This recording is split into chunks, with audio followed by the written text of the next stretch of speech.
হে বাংলাদেশের মানুষ, আমি তো আজ থেকে 54 বছর আগে আপনাদের জন্য যুদ্ধ করেছিলাম। আজকে যে সন্তানেরা আমার বিরুদ্ধে স্লোগান দাও, তোমাদের জন্য একটা স্বাধীন দেশ সৃষ্টি করার জন্য আমি যুদ্ধ করেছিলাম।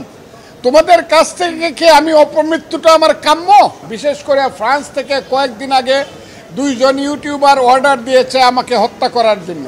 তো আজকে সকালে ঘুম থেকে ওঠার সঙ্গে সঙ্গেই আমার বাসার সামনে, যে বাসায় আমি থাকি সেটার নাম হলো কনকর্ড, দুদকের সামনের যে 20 তলা বিল্ডিং, এই কনকর্ডে আমি থাকি। আমি শুনলাম স্লোগান হচ্ছে কয়েকটা।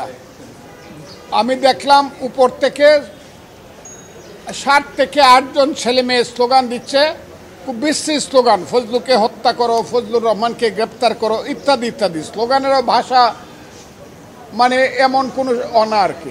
আমাকে হত্যা করতে চায় এবং বিদেশ থেকে কিছু ইউটিউবার, বিশেষ করে ফ্রান্স থেকে কয়েকদিন আগে 2 জন ইউটিউবার অর্ডার দিয়েছে আমাকে হত্যা করার জন্য।